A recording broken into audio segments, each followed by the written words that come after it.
Hello students, आज हम कक्षा 10वीं के गणित भाग 1 का प्रकीर्ण प्रश्न संग्रह 2 का प्रश्न क्रमांक 8 से लेकर प्रश्न क्रमांक 15 तक के सवाल हल करने का वीडियो देखेंगे। प्रकीर्ण प्रश्न संग्रह 2 में प्रश्न संग्रह 8वें का सवाल देखो क्या दिया है। प्रकीर्ण प्रश्न संग्रह 2 का 8वां सवाल। अब यहाँ पे भी देखो सारे सवाल जो है तुम्हारे स्टार मार्क वाले हैं। स्टार मार्क यानी हॉट क्वेश्चंस हुए। हॉट क्वेश्चंस तुम लोगों को मैंने पहले भी बताया है। हॉट क्वेश्चंस के सवाल जो होते हैं उसमें से 12 मार्क्स के क्वेश्चन आते हैं। इसके लिए सभी क्वेश्चंस अच्छे से तैयार करना। क्वेश्चंस आसान होते हैं, समझने की देरी होती है। पहला सवाल देखो, तुमको 8वां सवाल क्या दिया है। 8वां सवाल दिया है m-12x² + 2m-12x + 2 = 0 इस वर्ग समीकरण के मूल वास्तविक तथा समान होते हैं तो m का मान ज्ञात करिए। हमें क्या करना है, m का मान ज्ञात करना है। मतलब वर्ग समीकरण जो है उसके मूल वास्तविक तथा समान है तो m का मान ज्ञात करना है। ठीक है। अब देखो, वास्तविक और समान ये कब होता है, जब डेल्टा 0 होता है। और डेल्टा 0 मतलब b² - 4ac = 0, क्योंकि हमें और कोई जानकारी दी नहीं है, समीकरण और कुछ दिया नहीं है, हमको m का मान ज्ञात करना है। अगर हमें यहाँ m दिया रहता, वर्ग समीकरण होता तो हम गुणनखंड पद्धति, सूत्र पद्धति से हल करते, मगर हमें यहाँ पर कोई जानकारी नहीं दी है। m और x दो चरांक में, इसके लिए हम ये वाला सूत्र लगाएंगे। हमें यहाँ पे दिया ना, वर्ग समीकरण के मूल वास्तविक तथा समान हो तो ये कब होगा, जब डेल्टा = 0 होगा। तो हम क्या करेंगे, b² - 4ac यहाँ समीकरण में से abc का मान निकालेंगे और फिर इसमें रखेंगे और उस समीकरण को हल करेंगे तो हमें वहाँ आंसर मिलेगा। तो हम यहाँ पे भी कैसे करेंगे, हमें देखो समीकरण क्या दिया हुआ है, m-12 ब्रैकेट क्लोज x²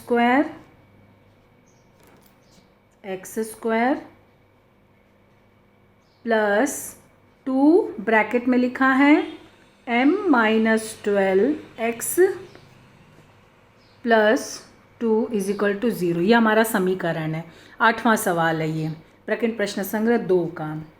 अब इसकी तुलना करेंगे, किससे तुलना करेंगे, ax² + bx + c = 0 से तुलना करने पर हम लोग abc का मान ऐसे ही निकालते थे ना, तुलना करने पर। ठीक है, तुलना करने पर क्या हो जाएगा, a क्या हो गया, m-12, जो x वर्ग का गुणांक होता है वो a होता है ना। b क्या हो गया, b देखो यहाँ पे ध्यान से देखना, 2 भी दिया है और m-12 ये पूरा b है, ये पूरा b है। ठीक है, तो और c क्या हमारा, c जो है वो 2 हो गया, c = 2। ठीक है, तो abc का मान निकला। अभी हमें प्रश्न में क्या बोला है, प्रश्नानुसार प्रश्न में हमको क्या कहा है कि मूल जो है वो वास्तविक तथा समान है। इसका मतलब डेल्टा = 0, इसका मतलब b² - 4ac = 0।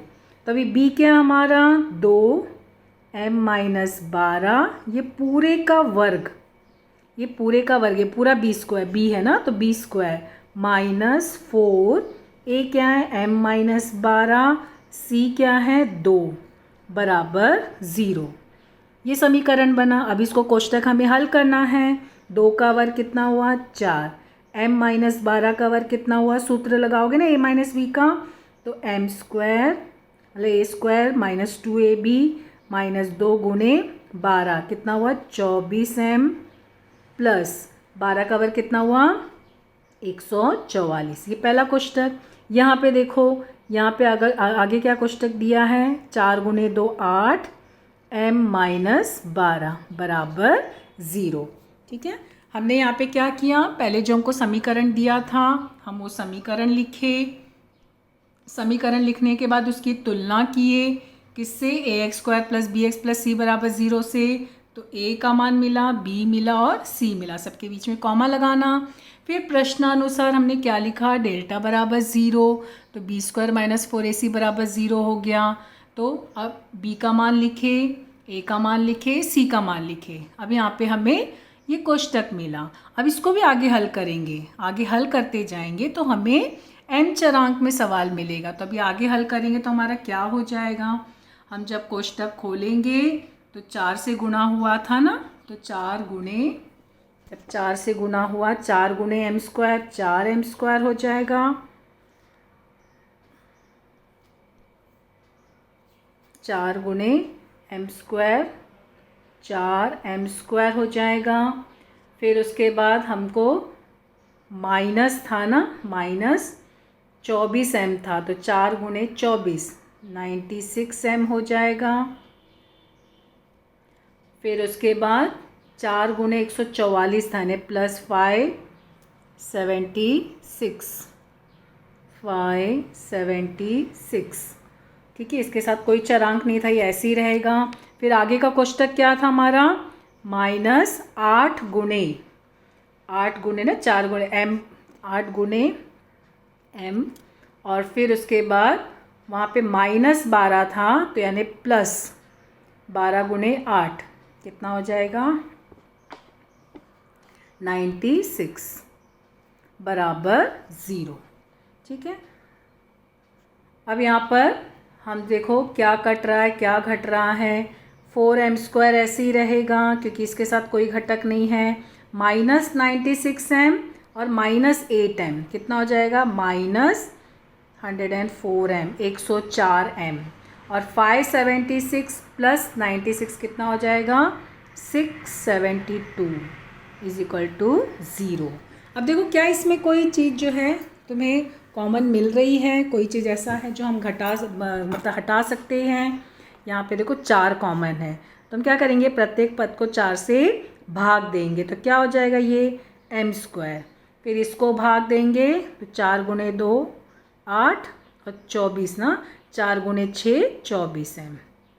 यहाँ पे 4 से भाग दिए तो 4 गुणे 1 4, तो यहाँ पे 2 बचा, तो कितना हो जाएगा 27, तो 4 6 24, कितना बचा 32, 4 8 32, 168। देखो अब हमको आ गया ना, वर्ग समीकरण मिल गया। अब ये वर्ग समीकरण को हल करेंगे, हमारा ये अभी जो है क्या हो जाएगा, वर्ग समीकरण बन गया। 168 है ना, तो 168 का खंड करो, तो 168 का घन कितना होता है, 12 और 14। तुम लोग नहीं अगर खंड आ रहा ना, तो इस तरह से इसको गुणनखंड निकाल के करोगे ना, तो तुम्हें मिलेगा आंसर। तो यहाँ पे क्या हो जाएगा, 12 और 8, तो हमारा समीकरण क्या बना था, m square minus 26m plus 168 is equal to 0।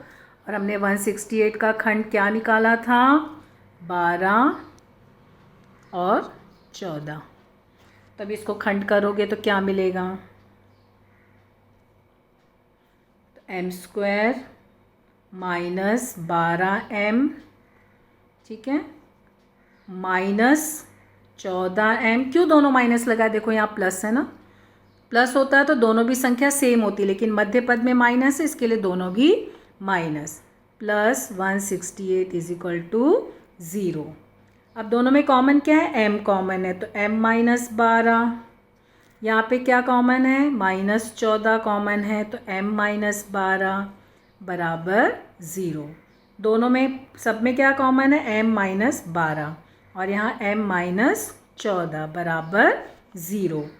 तो यहाँ पे तुम्हें क्या मिलेगा, m माइनस 12 बराबर 0 या m माइनस 14 बराबर 0। पक्षांतर करोगे, m बराबर 12 या m बराबर 14। अब देखो हमको m का 2 मान मिला, m का मान मिला 12, m का मान मिला 14।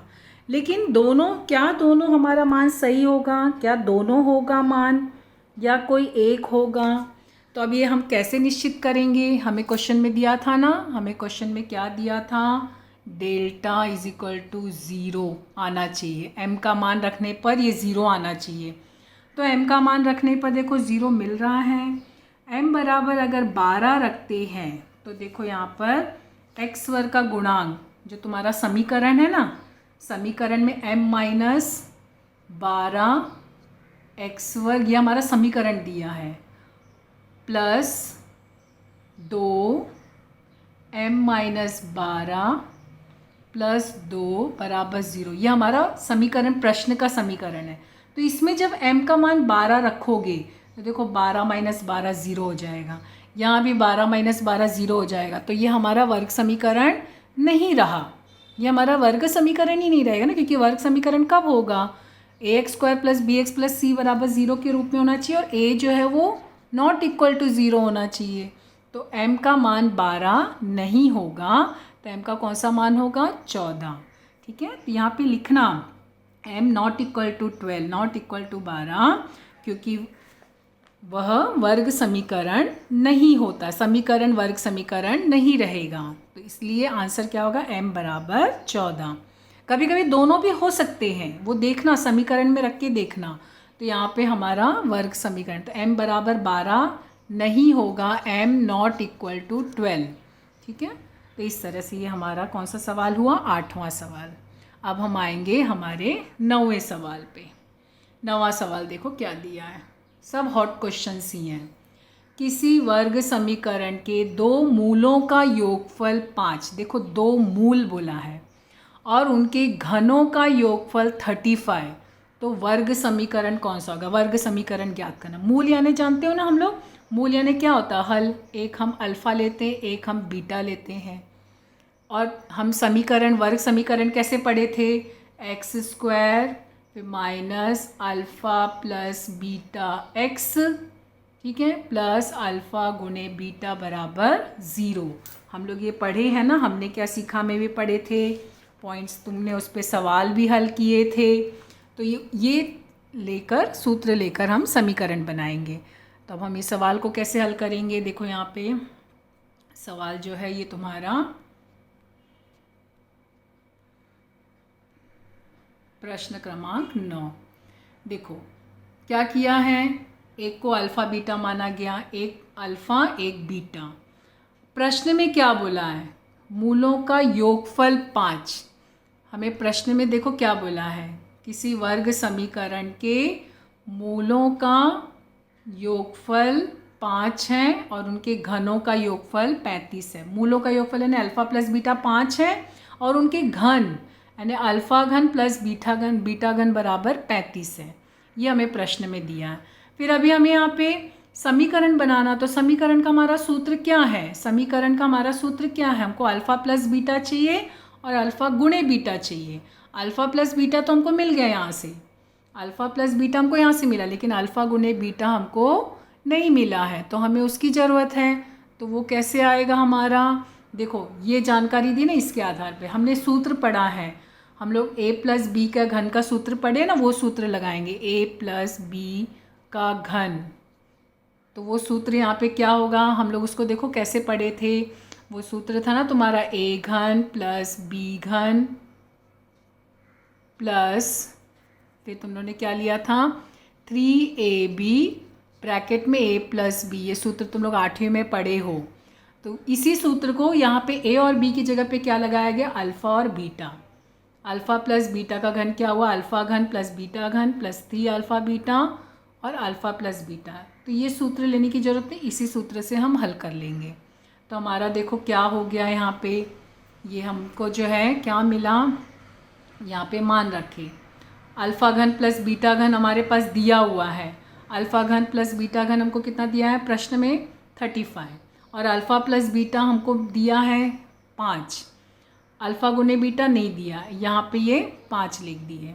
अब ये कोष्टक खोले तो क्या हो गया, ये 35, 5 का घन 125 और ये माइनस अल्फ़ा 15 अल्फ़ा बीटा। तुम दोनों में से कोई भी समीकरण में माइनस रहा तो माइनस लेके, प्लस रहा तो प्लस लेके तुम दोनों भी समीकरण से हल कर सकते हो। यहाँ पे देखो इसी सवाल को, ये समीकरण को पक्षांतर करके लाया गया ना।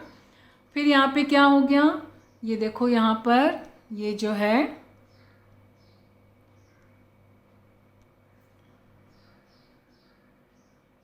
ये यहाँ पे 35 है, अल्फ़ा बीटा में ज्ञात करना है, इसको पक्षांतर किए, फिर ये पक्षांतर किए तो हमें देखो अल्फ़ा बीटा का मान मिला 90/15। 90/15 मतलब कितना हुआ, वो हमारा जो है अल्फ़ा बीटा बराबर 6, अल्फ़ा बीटा बराबर 6 मिला। समीकरण हमारा देखो, हमको जो हमने क्वेश्चन में पढ़ा ना, समीकरण जो होता है, तो समीकरण हम कैसे प्राप्त करते हैं, ये सूत्र से, x² minus alpha plus beta x plus alpha beta बराबर 0। तो अल्फ़ा प्लस बीटा कितना है, 5 है, अल्फ़ा गुणे बीटा कितना है, 6 है, मान रखे, ये हमको समीकरण मिला। हमें समीकरण ही प्राप्त करना था ना, तो ये हमारा जो है 9वां सवाल हल हुआ है। ठीक है, ध्यान से क्वेश्चन सब ध्यान से, सूत्र ध्यान से लगाना, सब मिलेगा आंसर। अब देखो हमारा प्रश्न में 10वां सवाल हमारा कट है। जो 10वां सवाल है वो इस साल के लिए कट है, एक वर्ष 2020-21 के लिए कट किया गया है। तो प्रश्न क्रमांक 10 कट है, हम प्रश्न क्रमांक 11 में आएंगे। 11वां सवाल देखो क्या दिया है, मुकुंद के पास सागर की अपेक्षा 50 रुपये अधिक हैं। मतलब मुकुंद जो है उसके पास सागर की अपेक्षा 50 रुपये अधिक हैं। उनके पास की राशियों की संख्याओं का गुणनफल 15,000 है। तो प्रत्येक के पास कितने रुपए हैं। तो ठीक है, मतलब जैसे मुकुंद के पास कितना है और सागर के पास कितना हो, दोनों का जो राशियों का गुणनफल है वो इतना दिया है। तो पहले तो हमें पता करना पड़ेगा इसके पास कितना और इसके पास कितना है। तो देखो मुकुंद के पास सागर की अपेक्षा 50 रुपये अधिक है, तो यानी सागर के पास जितना है उससे 50 रुपये ज़्यादा मुकुंद के पास है, मगर सागर के पास कितना हमको नहीं पता। तो इसलिए हम क्या करेंगे, सागर के पास x रुपये मानेंगे। माना सागर के पास x रुपये हैं, तो फिर मुकुंद के पास कितने हो गए, x + 50 हो गए, क्योंकि 50 रुपये अधिक बोला है ना। अब हमें प्रश्न में क्या बोला है कि दोनों की राशियों का योगफल 15,000 है। तो ये यहाँ पे क्या हुआ, मुकुंद सागर के पास की धनराशि गुणे मुकुंद के पास की धनराशि बराबर 15,000।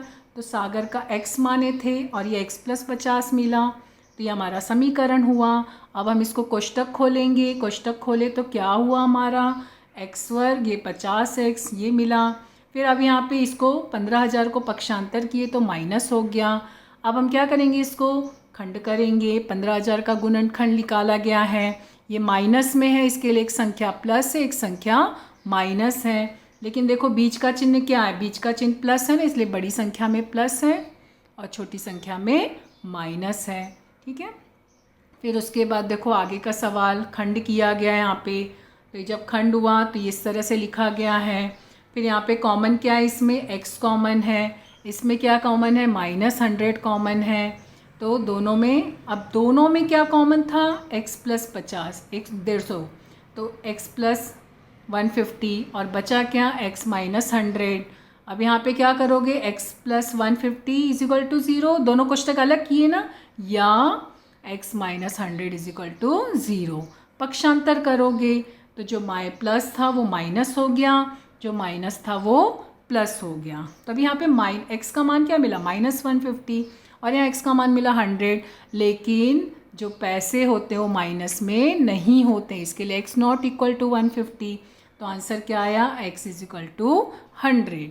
तो सागर के पास कितना मिला, सागर के पास 100 रुपीज़ है और मुकुंद के पास 100 + 50 150। कथन का सवाल है तो आंसर भी कथन में होना चाहिए। पहले किसका नाम था, सागर का नाम था, और बाद में किसका नाम था, मुकुंद का। तो इस तरह से तुम नाम जो है लिख के और उनकी धनराशि ज्ञात करोगे। तो ये हमारा कौन सा सवाल था, 11वां सवाल। अब देखो आए हम 12वें सवाल पे। 12वां सवाल क्या दिया है, दो संख्याओं के वर्गों का अंतर 120 है। दो संख्या, ध्यान देना, दो संख्या के वर्गों का, यानी उनका वर्ग का अंतर, यानी संख्या लेना, उसका वर्ग लेना, और अंतर यानी घटाना है। अब देखो क्या बोला, छोटी संख्या का वर्ग बड़ी संख्या का दुगना है। जो छोटी संख्या उसका वर्ग बड़ी संख्या का दुगना है, तो वे संख्याएं ज्ञात करो। तब यहाँ पे बड़ी संख्या कितनी हमें नहीं पता ना, छोटी संख्या जो इसकी दुगनी है, लेकिन हमें बड़ी संख्या नहीं पता है। तो इसके लिए हम क्या करेंगे, बड़ी संख्या को x माने। तो माना बड़ी संख्या बराबर x। लेकिन प्रश्न में क्या बोला है, प्रश्न में तुम्हें क्या बोला है, दोनों संख्या के वर्गों का अंतर, दोनों संख्या के वर्गों का अंतर बोला। इसके लिए संख्या का वर्ग लेना होगा हमें। तो यहाँ पर तुम्हारा क्या हो गया, बड़ी संख्या का वर्ग, ये बड़ी संख्या का वर्ग हो गया। दी गई, अब जानकारी में क्या बोला, देखो छोटी संख्या, ये तो छोटी संख्या का वर्ग निकाला, छोटी संख्या, लेकिन अभी छोटी संख्या क्या दी है, ध्यान से, छोटी संख्या का वर्ग बोला है। जो छोटी संख्या का वर्ग है वो सिर्फ बड़ी संख्या का दुगना है। बड़ी संख्या x है, x का दुगना यानी 2x है, और ये बड़ी संख्या का वर्ग x वर्ग है। छोटी संख्या का वर्ग ये है, इसमें वर्ग नहीं लेना, क्वेश्चन ध्यान से देखना कि बड़ी संख्या का दुगना है, संख्या का दुगना है, संख्या के वर्ग का, इसके लिए 2x लिखे। तो यहाँ वर्ग नहीं, यहाँ पे वर्ग है। कथन में ध्यान देना है, मिस्टेक होता है लिखते समय। अब हमें प्रश्नानुसार क्या बोला है, दोनों में अंतर 120 का है। तो प्रश्नानुसार, यहाँ पे तुम चाहो तो ऐसे प्रश्नानुसार भी लिख सकते हो। प्रश्नानुसार बड़ी संख्या का वर्ग माइनस छोटी संख्या का वर्ग बराबर 120। तो बड़ी संख्या का वर्ग x वर्ग था और छोटी संख्या का वर्ग 2x था, और माइनस बोला इसके लिए, या माइनस है। फिर ये 120 को हमने पक्षांतर किया, 120 को पक्षांतर किए तो यहाँ के माइनस हो गया। फिर अब हम 120 का खंड किए, 12 और 10, ये माइनस था तो एक संख्या प्लस एक संख्या माइनस, लेकिन मध्य पद में क्या चिन्ह है, माइनस, तो बड़ी संख्या में माइनस लगा। तो -12 + 10। अब कॉमन देखो, कॉमन निकालेंगे, क्या कॉमन है, x, x -12 बचा, क्या कॉमन है, 10, x -12 बचा। ब्रैकेट में दोनों में जो कॉमन है वो पहले लिखना। फिर क्या बचा, इधर x बचा, इधर 10 बचा, तो x + 10 हो गया। अब आगे क्या होगा, पक्षांतर करोगे, दोनों कोष्टक अलग अलग करोगे, तो ये तुम्हारा अलग हो गया, ये अलग हो गया। फिर पक्षांतर किए, x बराबर 12, x बराबर -10। लेकिन अभी यहाँ पे कौन सी संख्या, वर्ग संख्या, वर्ग संख्या प्रश्न में दिया ना, तो वर्ग संख्या ऋणात्मक नहीं होती है, इसके लिए x जो है वो नॉट इक्वल टू -10। आंसर क्या हुआ, x = 12। तो बड़ी संख्या को हमने x माना था ना, तो बड़ी संख्या हमारी 12 हो गई। अब ध्यान देना, यहाँ पे छोटी संख्या का वर्ग बोला था, प्रश्न में क्या बोला था, छोटी संख्या का वर्ग 2x है, यानी कि 24। ध्यान से, छोटी संख्या का वर्ग 24 है, मगर हमें ज्ञात करना छोटी संख्या, तो छोटी संख्या क्या होगी, वर्ग 24 है। तो तुम्हें पता है ना, वर्ग हटाना होता तो हम वर्गमूल लेते हैं, यानी 24 का वर्गमूल लिए। तो 24 का वर्गमूल +24, करनी में माइनस करनी में 24, लेकिन माइनस नहीं होता, इसके लिए इसको नहीं लेंगे, +24 लेंगे। तो हमारी बड़ी संख्या जो है वह, बड़ी संख्या क्या हुई, 12 + करनी में 24, या 12 माइनस करनी में 24, ठीक है। तो यहाँ पर ये हमारी जो दोनों संख्या हो गई, ठीक है। यहाँ पे संख्या पूछा था, इसके लिए देखो माइनस करने में 24 लिया गया, और वहाँ पे यहाँ पर हमने क्यों माइनस नहीं लिया, क्योंकि वर्ग बोला, वर्ग संख्या बोला है, तो ये माइनस में नहीं होता, इसके लिए हम इसको नहीं लिए, ठीक है। यहाँ पे संख्या बोला, इसके लिए ये आया, ये संख्या बोला गया, इसके लिए माइनस आया है। अब देखो हमारा अगला सवाल, 13वां सवाल क्या दिया, रंजना को जन्मदिन के अवसर पर 540 संतरे कुछ विद्यार्थियों में समान रूप में बांटने थे। रंजना जो है अपने जन्मदिन पर संतरे बांट रही थी, उसके पास 540 संतरे थे, और कुछ विद्यार्थी थे जिनको उसे समान रूप, मतलब सबको समान संतरे देना था। यदि 30 विद्यार्थी अधिक होते हैं तो प्रत्येक को 3 संतरे कम मिलते हैं। तो अगर मान लो और 30 विद्यार्थी आ गए, तो अब जितने लोगों को उसने संतरे बांटने थे तो सबको 3-3 संतरे कम मिलेंगे। तो विद्यार्थी की संख्या ज्ञात करो। तो उसके पास ध्यान देना, रंजना के पास कुल संतरे कितने हैं, 540, ठीक है। तो यहाँ पे 540 उसने संतरे, पहले उसने क्या किए थे, 540 संतरे उसने x विद्यार्थी को बांटे। तो जब x विद्यार्थी को बांटे तो एक विद्यार्थी को कितना संतरा मिला, 540/x, ठीक है। लेकिन बाद में क्या बोला, बाद में प्रश्न में क्या बोला, 30 विद्यार्थी और आ गए, यानी अभी जो विद्यार्थी x थे अब उसमें 30 विद्यार्थी और आ गए, तो कुल विद्यार्थी अब कितने हो गए, x + 30। तो अब कितने लोगों को मिलेगा, क्या बोला है कि प्रत्येक को कम संतरा प्राप्त होगा, लेकिन अभी प्रत्येक को संतरा कितना मिला, फिलहाल एक को जो है वो एक व्यक्ति को कितना संतरा मिलेगा, 540 संतरे ना बटे x+30, ये टोटल विद्यार्थी है ना। अब इतने विद्यार्थी हो गए तो इतने संतरे एक जन को मिलेगा। मगर क्वेश्चन में क्या बोला है, क्वेश्चन में बोला है कि जब संतरा बांटेंगे तो यहाँ पर क्या बोला है, प्रत्येक जब ये विद्यार्थी आ जाएंगे तो प्रत्येक को 3 संतरा कम मिलेगा। तो ये आंसर ये हमारा समीकरण बना। तो अब यहाँ पे एक्चुअली ये समीकरण देखा जाए तो इस तरह से बनेगा, 540 बटे x, ये पहले था, फिर बाद में जब हमारे 30 विद्यार्थी बढ़े तो 540 बटे x+3 हुए, तो जो विद्यार्थियों को मिल रहा था ना उसमें से प्रत्येक को 3 संतरा कम मिलेगा। तो ये समीकरण बनता है। तो इसको पक्षांतर किए तो हमको ये मिला, ये समीकरण। लेकिन अभी ये समीकरण भी हमारा वर्ग समीकरण नहीं है, तो हमें इसको हल करना है इस तरह से पक्षांतर करके, तिर्यक गुणा करके। तो ये क्या हो जाएगा, तिर्यक गुणा हुआ, कोष्टक खोले, हम कोष्टक हल करेंगे तो ये आंसर मिलेगा। फिर उसके बाद देखो ये हमारा जो है इसको हल करना होगा, ये हल करना होगा और फिर इसको जो है पक्षांतर करना होगा। देखो -540 और +540 ये कट गया तो बचा सिर्फ ये, और बटे में ये मिला। फिर तिर्यक गुणा करोगे यहाँ पे, इसको फिर तिर्यक गुणा किए, ये हमारा तिर्यक गुणा हुआ, तो ये यहाँ पर इससे गुणा हुआ, ये यहाँ पे इससे गुणा हुआ, तो क्या हो गया, कोष्टक खोले, ये 3 को यहाँ ले गए, 3 को यहाँ ले गए, तो 3 से इसको भाग दिए तो ये तुम्हें मिला। तो अब यहाँ पर इसको जो है पक्षांतर करोगे तो क्या मिलेगा, x² + 30x - 5400। अब यहाँ पे इसका खंड करोगे तो खंड क्या होगा, +90 - 60।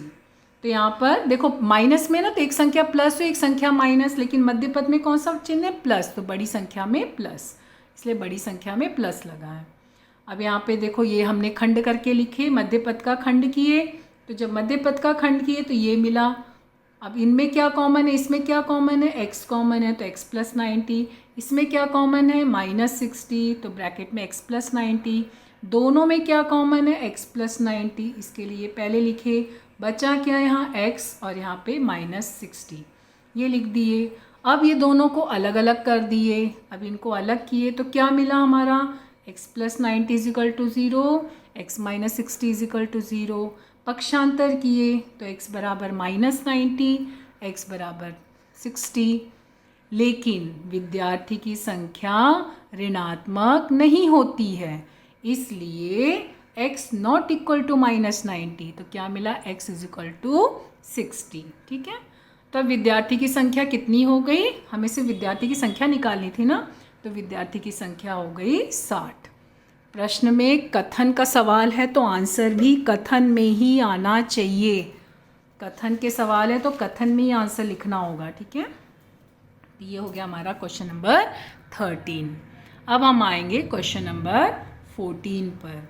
देखो क्वेश्चन नंबर 14 क्या बोला है, यहाँ पे तड़वेल में किसान श्री दिनेश के आयताकार खेत की लंबाई, ठीक है, वो दिया गया है, कितना दिया है, खेत की जो लंबाई है वो चौड़ाई से दुगनी से 10 मीटर अधिक है।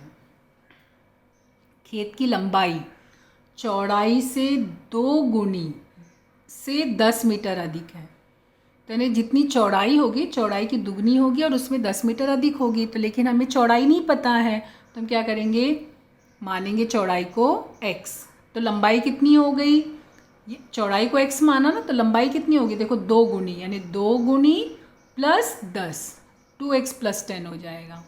ठीक है, फिर क्या बोला, उन्होंने उस खेत में वर्षा का पानी एकत्र करने के लिए खेत की चौड़ाई का 1/3, अभी हमने कहा ना खेत की चौड़ाई हम लोगों ने x माना है, तो उसका 1/3 गुना, यानी 1/3 गुना 1/3x भुजा वाले वर्गाकार क्षेत्र। अब यहाँ पे देखो ये जो है वर्गाकार क्षेत्र में तालाब का निर्माण किया, मतलब वहाँ पे खेत जो है वो वर्गाकार है और उसमें एक तालाब बनाया।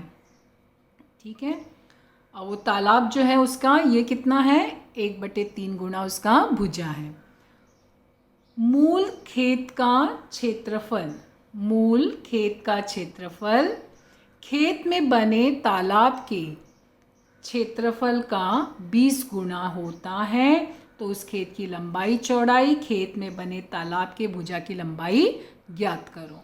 तो देखो ये हमारा खेत है, खेत जो है वो ये दिया है, ये खेत है और इसमें एक तालाब बना है। खेत आयताकार है और तालाब जो है वो वर्गाकार है। ठीक है, तो हमें यहाँ पे खेत का जो चौड़ाई है, मैंने कहा ना x मानेंगे, तो लंबाई प्रश्नानुसार 2x + 10 हो गई। ठीक है, ये चौड़ाई x हो गई, तो ये पूरा कितना हो जाएगा 2x + 10। ये हमारा खेत का हुआ। खेत का क्षेत्रफल आयताकार है ना, आयताकार क्षेत्रफल है, तो जब आयताकार क्षेत्रफल होगा तो आयत का क्षेत्रफल का सूत्र क्या है, लंबाई गुणे चौड़ाई। तो ये तुम्हारी लंबाई, ये चौड़ाई है, तो गुणा हुआ, तो 2x गुणे x क्या हो गया 2x वर्ग, 10 गुणे x कितना हो गया 10x। तो ये खेत का क्षेत्रफल ये मिला, और क्षेत्रफल है इसके लिए वर्ग मीटर लिखा गया, क्योंकि तुम्हें मीटर में इकाई जानकारी दी है ना। और आगे क्या बोला है, तालाब जो है वर्गाकार है और उसकी भुजा की लंबाई बोला गया था ना, उसका चौड़ाई का 1/3 गुना, तो यानी 1/1/3x हो गया। अब तालाब देखो वर्गाकार है, तालाब जो है वो वर्ग आकार का, तो वर्गाकार तालाब का क्षेत्रफल कितना होगा भुजा का वर्ग, भुजा का वर्ग मतलब इसका वर्ग, यानी x²/9 वर्ग मीटर। ठीक है, अब प्रश्न में क्या बोला है, जो खेत का क्षेत्रफल है वो तालाब के क्षेत्रफल का 20 गुना है। हमारे क्वेश्चन में हमको बोला है ना, जो खेत का क्षेत्रफल है वो तालाब के क्षेत्रफल का 20 गुना है। तो अभी खेत का क्षेत्रफल हमको कितना मिला था, ये मिला था, तालाब का क्षेत्रफल हमको ये मिला था और इसका 20 गुना। अब हम इसे समीकरण बनाएंगे, तो समीकरण बनाएंगे तो 9 को क्या किया, यहाँ पक्षांतर किए, 9 यहाँ चला गया, तो 9 गुणे 2 18x वर्ग, 9 गुणे 10 90x और यहाँ पे 20x का वर्ग। ठीक है, फिर हम 20x के वर्ग को पक्षांतर करके ले आएंगे, तो यहाँ पे जब हम इसको पक्षांतर किए तो ये तुम्हारा जो इस तरह से आ गया, तो 20x वर्ग -18, तो कितना हो गया, ये असल में इसको क्या किया गया, यहाँ पक्षांतर किया गया, तो ये -18x वर्ग हो गया, -90x हो गया बराबर 0। ये यहाँ पे प्लस ही रखा है। अगर तुम इसको यहाँ लाओगे ना तो माइनस में लेके फिर माइनस को प्लस बना के हल कर सकते हो। तो ये 20 में से 18 घटा 2x का वर्ग -90x बराबर 0। अब यहाँ पे देखो 2 कॉमन निकाल लिए, तो क्या बचा x वर्ग -45x = 0। अब देखो यहाँ पे तुम्हारा ये मिला, तो x कॉमन निकाले, x कॉमन था ना, तो x -45 = 0। इसका मतलब क्या हुआ, x बराबर 0 या x बराबर, ये एक्चुअली ऐसा मिला तुमको, x बराबर 0 या x -45 = 0 ये मिला। अब इसको जो है पक्षांतर किए, x बराबर 0, x बराबर 45, लेकिन खेत की चौड़ाई 0 नहीं हो सकती, तो इसके लिए ये हमारा नहीं होगा। आंसर क्या मिलेगा, x = 45। तो खेत की चौड़ाई हमको कितनी मिली, खेत की चौड़ाई 45 मीटर। तो हमें खेत की चौड़ाई मिली, फिर हमें खेत की लंबाई निकालनी है, तो 2x + 10 हो गया खेत की लंबाई, तो ये हमारा चौड़ाई हुआ, ये लंबाई हुआ, इसमें x का मान रखे, तो खेत की लंबाई हमको 100 मीटर, चौड़ाई मिली 45 मीटर, लंबाई मिली जो है 100 मीटर। लेकिन हमको तालाब की भी भुजा निकालनी है, तो जो तालाब है उसकी लंबाई 1/3x बोला है, तो 1/3x है, तो क्या हो गया, यहाँ पर 1/3 × 45 ने 15 मीटर। तो अभी हमें यहाँ पे आंसर कैसे लिखेंगे, कथन का सवाल है तो कथन में आंसर होना चाहिए ना। तो खेत की लंबाई 100 मीटर, खेत की चौड़ाई 45 मीटर और तालाब के प्रत्येक भुजा की लंबाई 15 मीटर। तो इस तरह से ये हमारा क्वेश्चन नंबर 14 कंप्लीट हुआ। क्वेश्चन अगर ध्यान से पढ़ोगे, समीकरण ध्यान से अगर 2-3 बार कथन पढ़ोगे तो तुम्हें समझ में आएगा, समीकरण बन जाएगा ध्यान से, और फिर उसको बराबर से हल करना वर्ग समीकरण में लाके, और फिर x का मान में कौन सा मान लेना है कौन सा नहीं लेना वो ध्यान रखना।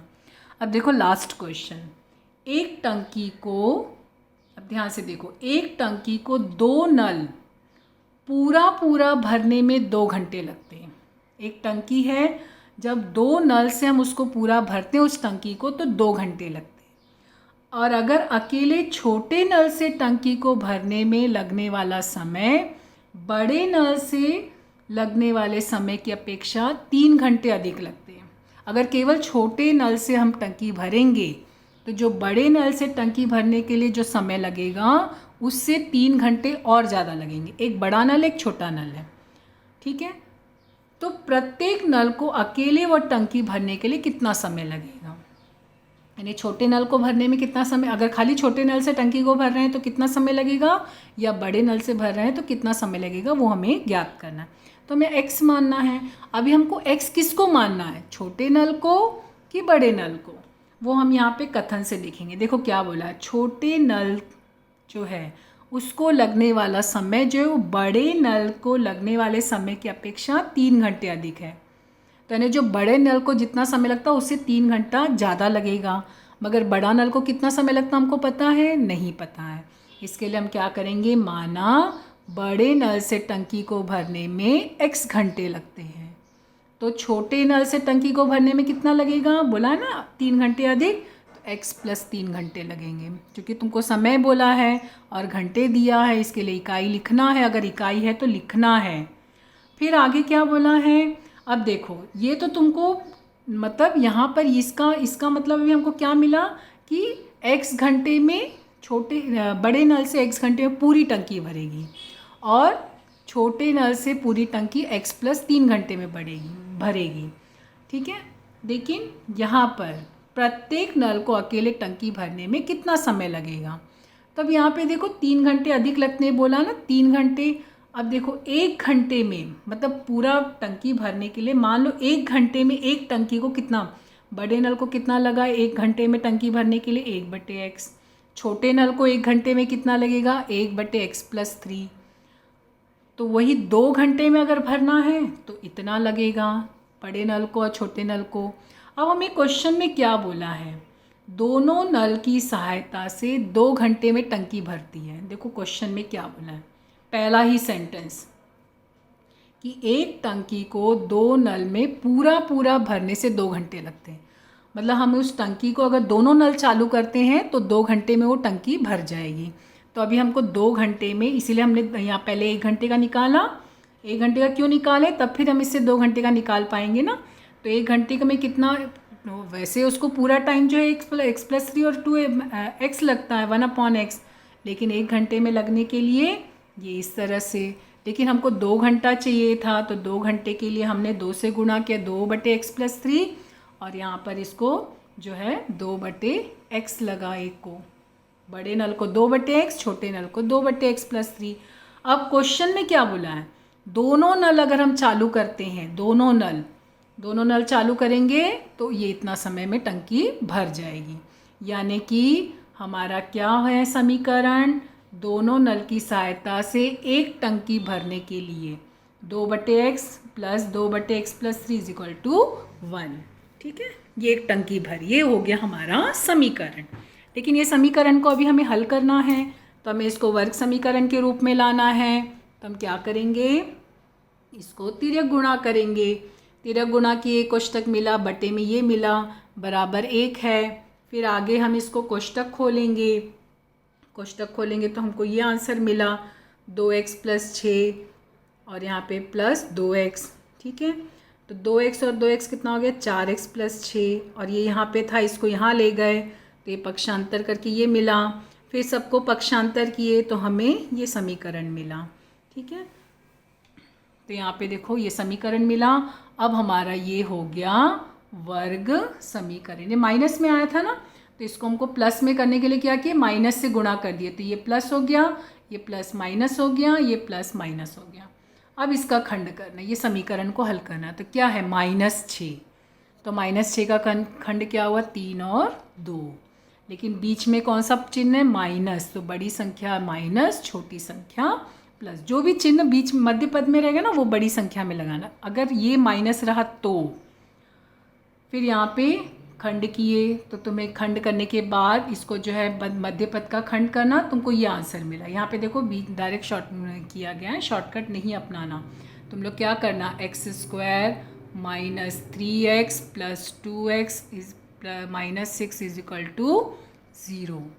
फिर तुम्हारा जो है क्या कॉमन है इसमें, जो है तुम्हारा ये x कॉमन है तो x माइनस 3 प्लस 2 कॉमन है x minus 3 is equal to 0। अब देखो दोनों में क्या कॉमन है, x माइनस 3 x प्लस 2। अब अलग अलग किए तो x माइनस 3 बराबर 0 या x plus 2 is equal to 0। तो क्या मिला, यहाँ पे पक्षांतर किए तो x बराबर 3 x बराबर माइनस 2, परंतु समय ऋणात्मक नहीं होता है, इसके लिए x not equal to minus 2। तो आंसर क्या आया, x इज इक्वल टू 3। ठीक है, क्योंकि तुम्हें समय पूछा था ना, तो समय ऋणात्मक नहीं होता है ना। अब उसके बाद हमें x का मान कितना मिला, 3। तो इसका मतलब बड़ा नल से टंकी भरने के लिए लगने वाला समय हमने x माना था ना, तो हमारा x कितना हो गया 3, और छोटे नल के लिए कितना बोला था, x प्लस 3 यानी 6। 3 प्लस 3 6 हो गया ना। तो यानी कि कथन का सवाल है तो आंसर भी कथन में, केवल बड़े नल तथा केवल छोटे नल से टंकी को भरने में लगने वाला समय क्रमशः 3 घंटे तथा 6 घंटे लगते हैं। बड़े नल को x था तो 3 घंटा और छोटे नल को x प्लस 3 था तो 6 घंटा। तो इस तरह से हमारा प्रकीर्ण प्रश्न संग्रह 2 का 8वें से लेके 15वां सवाल, ये सारे सवाल हॉट क्वेश्चंस थे। हॉट क्वेश्चन स्टार मार्क के क्वेश्चन है ना, हॉट क्वेश्चंस होते हैं। हॉट क्वेश्चंस लास्ट के क्वेश्चंस में आते हैं। तो ये सबको लिख कर प्रैक्टिस करो, जितने भी सवाल हैं उसे लिख कर प्रैक्टिस करो। सवाल को रटा नहीं जाता, याद नहीं किया जाता। क्वेश्चन को ध्यान से पढ़ो, 2-3 बार पढ़ो, कथन समझ में आएगा। क्वेश्चन में ही आंसर छिपा होता है। और फिर सवाल को लिख लिख कर ही प्रैक्टिस करना, तभी तुम्हें सब सवाल आएंगे। जो सवाल नहीं समझ में आया उसको टिक करके रखो, फिर उससे बाद में डाउट्स क्लियर किया जाएगा। Thank you.